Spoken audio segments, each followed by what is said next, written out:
الله العظمى وزوجة آية الله الكبرى وحافظة النبوة وناشرة الولاية أم الكتاب أم القرآن أم الأنوار أم الآئمة أم المعصومين أم الأنوار أم الهدى أم الحسن أم الحسين أم المحسن أم العباس وأم أبيها السيدة فاطمة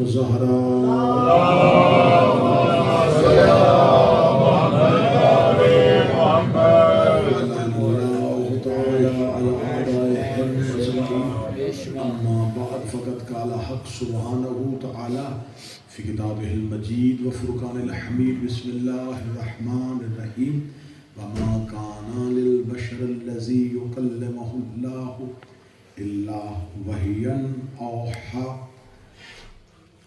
من وراء حجاب أو يرسل رسولا صلوات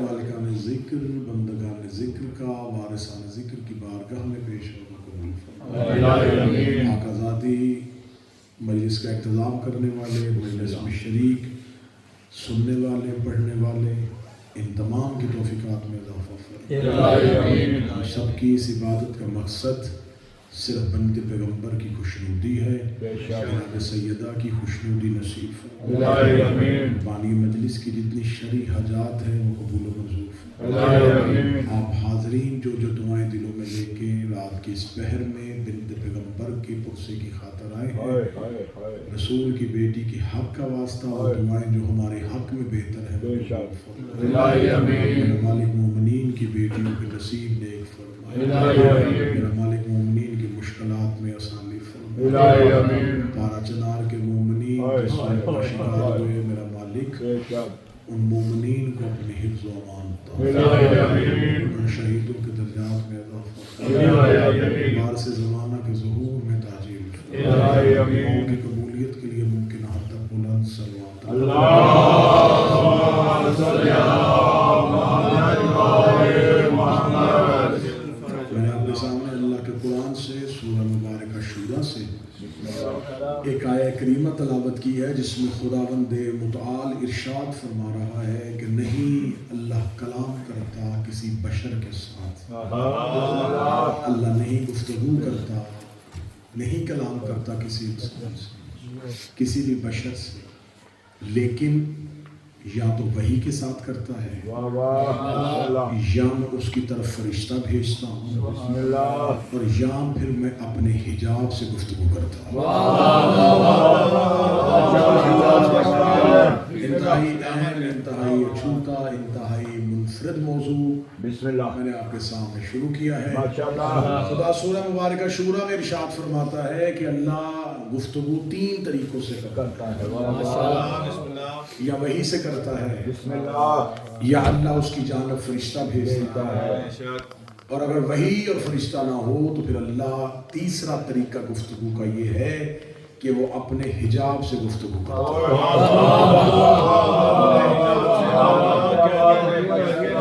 اب میں تینوں ہی سے آپ کے سامنے پڑھوں گا کہ اللہ کا زمین پر پیغام بھیجنے کا ذریعہ کیا ہے۔ قرآن نے سورہ مبارکہ شورى میں اللہ کے زمین پر اپنا پیغام، اپنا میسج بھیجنے کے تین طریقے بتائے۔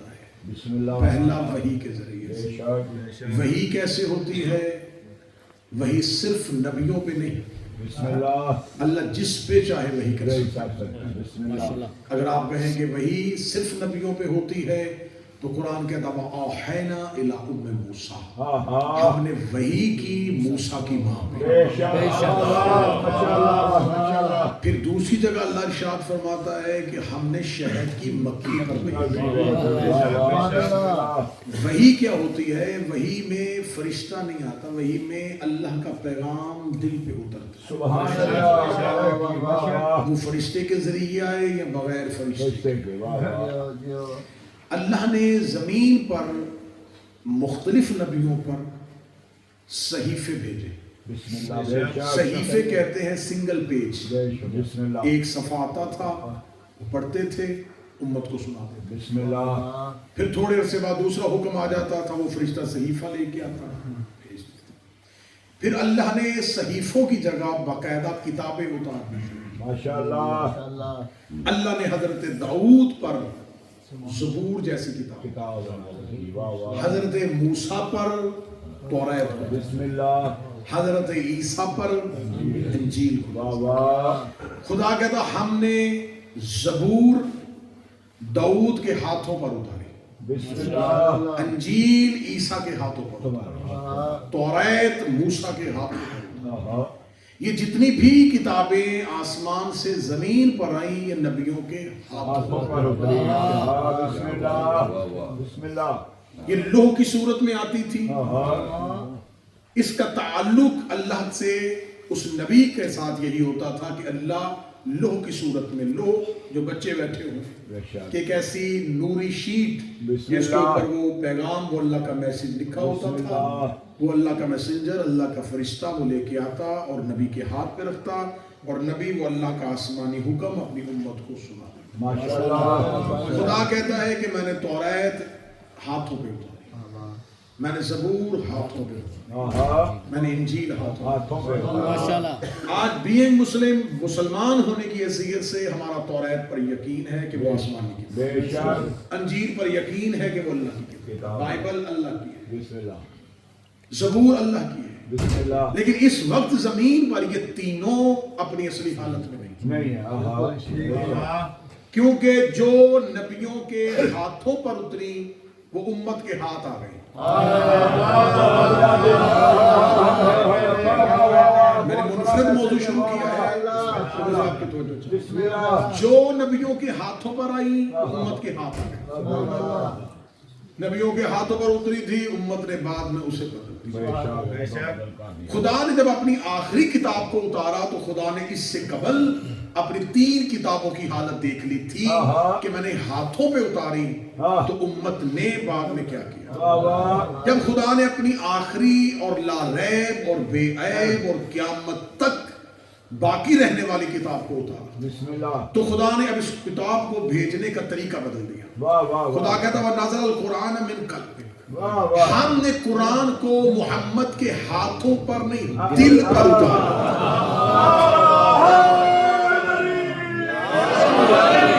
ہم نے قرآن نبی کے ہاتھوں پہ نہیں اتارا, ہم نے قرآن کو نبی کے دل پر. سبحان اللہ. دل تک تو کسی کی رسائی نہیں تھی, کوئی بدلتا بھی تو کیسے بدلتا.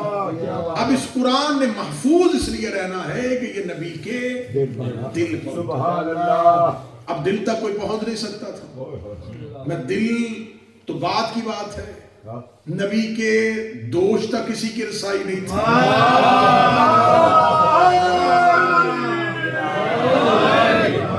امت بیٹھی تھی نبی کے قدموں پہ, قرآن اترا نبی کے دل پہ. قرآن میں اور امت میں اتنا فرق تھا جتنا دل میں اور پاؤں میں ہوتا. ہم نے قرآن کو نبی کے دل پر, سبحان اللہ. قرآن نبی کے کانوں پر نہیں اترا. جو یہ سمجھتے ہیں کہ شاید فرشتہ آتا تھا اور وہ اللہ کی قرآن کی آیت پڑھ کے سناتا تھا اور نبی بعد میں بول دیتے تھے, نہیں. قرآن نبی کے اگر کانوں پر اترتا تو فرشتہ کان پہ سناتا. قرآن اترا ہے نبی کے دل پر. اگر تو قرآن جبریل پہلے پڑھتے اور نبی بعد میں پڑھتے تو پھر وارث قرآن اور مالک قرآن نبی سے پہلے جبریل کو مانتے کہ نبی سے پہلے اس اللہ کی آیت کا علم اس فرشتے کے پاس. وہ فرشتہ پہلے جانتا تھا اور نبی بعد میں جانتا.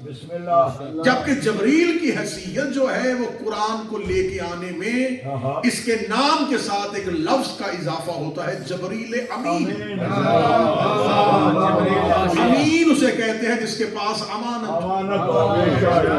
اللہ ایک امانت کو بھیجتا تھا, وہ نبی کے دل پہ اتار دیتا تھا. اسے بھی نہیں پتا ہوتا تھا کہ اس میں کیا ہے.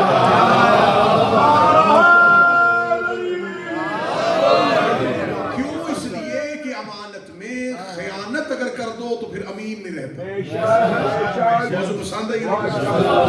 اب اللہ نے قرآن کو نبی کے دل پر اتارا. بسم اللہ. نبی کے دل پہ پورے کا پورا قرآن نازل ہوا. سبحان اللہ. اور اس قرآن کی طاقت کتنی ہے؟ اللہ کہتا اگر میں اس قرآن کو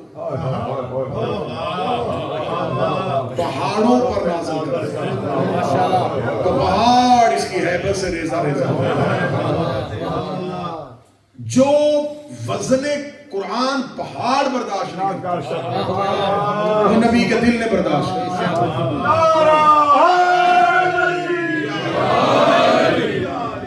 اب یہاں پہ اللہ نے استعارہ لیا ہے, اللہ نے مثال دی ہے یا تفصیل ہے یا ایگزامپل ہے. اگر پہاڑ پہ یعنی کہ زمین پر انسانوں کے پاس کسی چیز کے سب سے مضبوط ہونے کی جو نشانی ہے وہ پہاڑ ہے. اگر ہم کسی کی نشانی وہ پہاڑ کی طرح سامنے آ تو کسی کی استقامت دکھانی ہو, کسی کی مضبوطی دکھانی ہو, طاقت دکھانی ہو تو انسان کے پاس جو آخری مثال ہے وہ پہاڑ. اللہ کہتا ہے جو تمہارے نزدیک سب سے طاقتور ہے وہ میرے قرآن کا بوجھ برداشت نہ کرتا. اب یہ ہے اللہ نے بتایا کہ اگر میں اس قرآن کو پہاڑ پہ نازل کرتا ہوں پہاڑ ٹکڑے ٹکڑے ہو جاتے. اللہ نے یہ نہیں کہا کہ یہ پہاڑ غرق ہو جاتا, پہاڑ سرما بن جاتا, پورا پہاڑ ریزہ ریزہ پتھر کٹ جاتا اگر قرآن آتا. تو آج وہ قرآن ہمارے گھر میں لکڑی کی الماریوں میں پڑا, کبھی الماری نہیں ٹوٹی. اور خدا کہتا ہے اگر پہاڑ پہ نازل کرتا تو پہاڑ ریزہ ریزہ.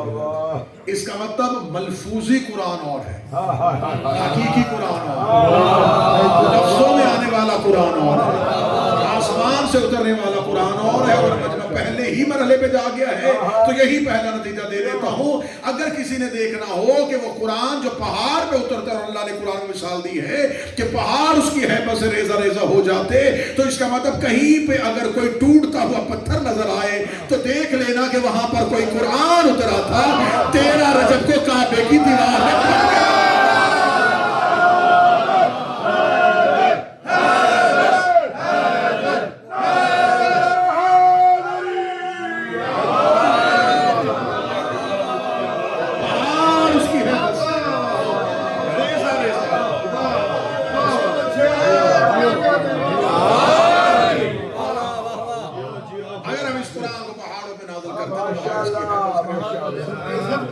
کسی مسلمان کے پاس اس آیت کی صداقت کی کوئی دلیل نہیں. ہم شیعہ ہیں جس کے پاس قرآن کی آیت کی صداقت کی دلیل ہے 13 رجب کو نور حیدر کا کعبے کی دیوار پہ ٹکرانا.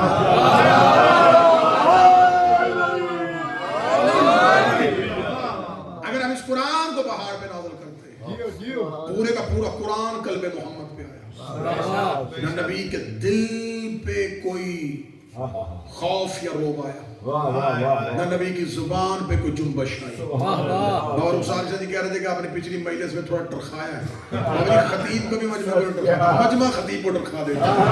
اگر سامنے خریدار نہ ہو تو پھر دکان کھولی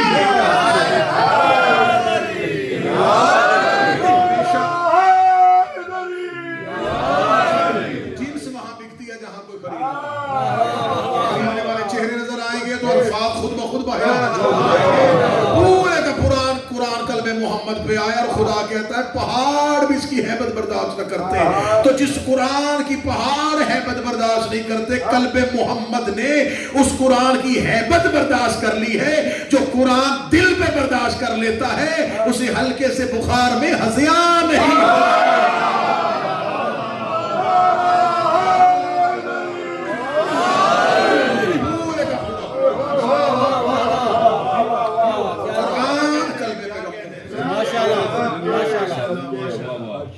جبریل کو نہیں پتا ہوتا تھا یہ حکم کیا ہے, وہ دل پہ اترتا تھا.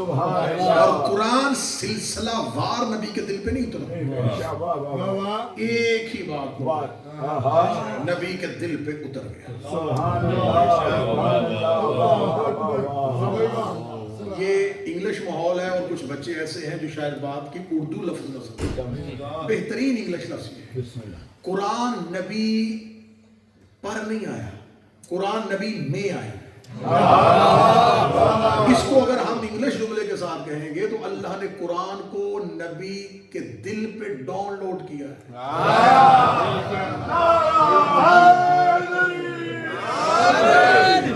اور محمد نے وہی قرآن 16 رجب کو علی میں اپلوڈ کیا ہے۔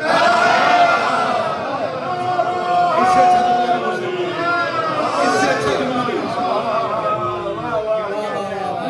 سفید قرآن ڈاؤن لوڈ ہوا اور 16 رجب کو وہ علی میں اپلوڈ ہوا۔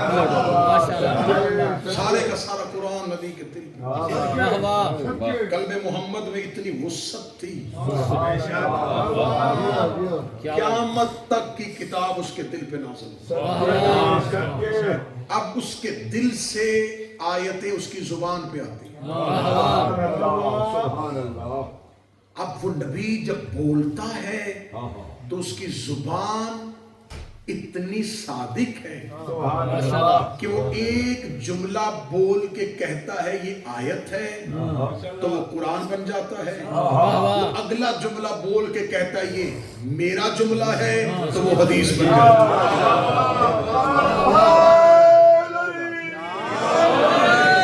وہ نبی اتنا صادق ہے کہ اس کے اندر قرآن بھی ہے اور حدیث بھی ہے، اور وہ قرآن کو حدیث نہیں ہونے دیتا، حدیث کو قرآن نہیں۔ ہم نے قرآن کو نبی کے دل پر اتارا۔ اس کا مطلب پورا قرآن ہے قلب محمد میں، صدر محمد میں نہیں، سینہ اور ہے، دل اور ہے۔ ہم نے قرآن کو دل پہ اتارا۔ تہذیب الاحکام میرے چھٹے شہنشاہ فرماتے ہیں، اور آج کی سائنس نے بھی اس پہ تحقیق کی اور وہ تحقیق کامیاب ہوئی۔ فرماتے ہیں کہ جو بچہ زیادہ رات کو روتا ماں کو چاہیے کہ اسے بائیں پہلو میں لٹائے۔ اس کی معصوم نے وضاحت یہ دی ہے کہ جو بچے ماؤں کے بائیں پہلو میں لیٹتے وہ رات کو روتے نہیں، اس لیے کہ جب وہ ماں کے پیٹ میں ہوتا ہے تو وہ مانوس ہوتا ہے ماں کی دل کی دھڑکن کے ساتھ۔ جب ماں اسے دل کی دھڑکن سناتی ہے تو وہ بچہ سکون محسوس کرتا ہے۔ جب اسے دل کی دھڑکن سنائی نہیں دیتی تو وہ اجنبیت محسوس کرتی ہے۔ اس پر ریسرچ ہوئی، اس پر تحقیق ہوئی، انہوں نے کچھ بچے ماں کے دائیں پہلو میں لٹائے، کچھ بائیں پہلو۔ آخر انہوں نے تحقیق کی کہ کامیاب ہو گیا جعفر صادق کا فرمان۔ دائیں پہلو میں لیٹنے والے بچے کمزور رہے اور بائیں پہلو میں لیٹنے والے بچے مضبوط اور طاقتور۔ اور امام نے صدیوں پہلے کہہ دیا تھا دل کی دھڑکن سنائے بچے کو ماں۔ اس کا مطلب ہے کہ آج کا بچہ دل کی دھڑکن سنے تو وہ صحت مند ہوتا ہے۔ رسول کے دل میں قرآن تھا۔ اب میں تو بڑی آہستہ دھیمے لہجے میں، کیونکہ ان کے گھر کی باتیں دھیمے لہجے میں کرو تو اونچی ہوتی۔ رسول کے دل میں قرآن تھا، اس نے اسی سینے پہ علی کو سلایا۔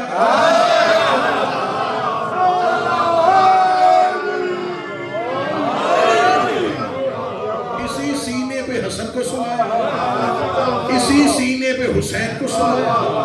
16 رجب کو رسول علی کو سینے کے ساتھ لگا کے کعبے سے باہر آئے، سامنے بیٹھے ہوئے لوگوں نے پوچھا یا رسول اللہ یہ کیا ہے؟ فرمایا القرآن مع علی مع علی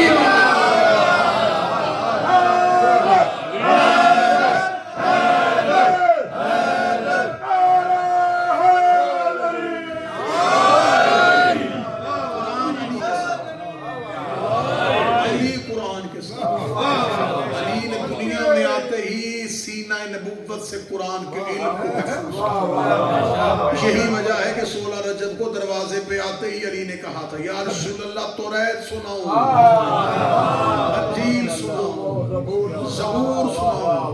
ابھی قرآن پورا زمین پہ لوگوں تک نہیں پہنچا، تو اس کا مطلب ہے جو قرآن ابھی امت تک نہیں پہنچا وہ قلب محمد سے علی سن رہے۔ ہم نے قرآن کو